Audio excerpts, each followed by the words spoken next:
We move on to another of the parts that also very commonly cause creaking under the car, mainly noises and creaking, and they are parts that wear out quite frequently. And I'm talking about the sway bar links, the stabilizer bolts or stabilizer bars. These parts have the function of creating a connection between the side of the wheels and the stabilizer bar of the axle. In this way, an optimal interaction between both parts is achieved, which minimizes the lateral inclination of the vehicle when turning, thus guaranteeing a safe grip on the road. And generally what happens with these parts is that they lose grease, the dust cover is damaged, they begin to lose lubrication, they start to develop play and lose stability. It is a part that fails very frequently, causing noises and creaking, which mainly become very noticeable. We return to the same thing, in potholes, on unevenness and on irregularities in the terrain, mainly on the most marked unevenness. When these types of parts fail due to their function, they generate quite noticeable creaking. And, like the rest of the parts I've been mentioning, if we are going to change one or if we notice that one, at the end of its useful life, has already destroyed the dust cover, has lost lubrication or has a lot of play, the most advisable thing to do is change the stabilizer bars on both sides. Some vehicles have one per side, others will have two per side. They have a large one and a smaller one, others only have one. It all depends on the type of suspension each vehicle has. So, next we have the ball joints and steering ends.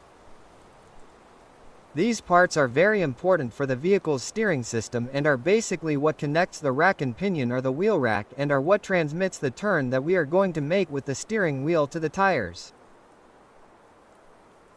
And these ball joints, or steering ends, are among those parts that get damaged the most, the ones that cause the most problems in the steering system, since the function they have is very important. They suffer a lot of wear and tear, they are in constant use. And what we are most likely to see are steering ball joints, which initially have a damaged dust cover. And when the dust cover is damaged and they lose lubrication, the wear process quickly accelerates too much and they begin to generate excessive play, which causes these noises and vibrations. The symptoms that we are going to have when the ball joints or steering ends fail are play in the steering wheel, vibrations in the steering wheel, and noises. Many times the noises are at medium and high speeds, and in some scenarios they become quite noticeable when turning the steering wheel. In the case of the steering ends, it is also relatively easy to check them. They can be checked by raising the front wheels and moving the wheel sideways. That way we can see if there is play in the tire and if it is directly caused by the steering ends that have excessive play. And in the same way we can listen to see if these noises are generated when moving the wheel manually.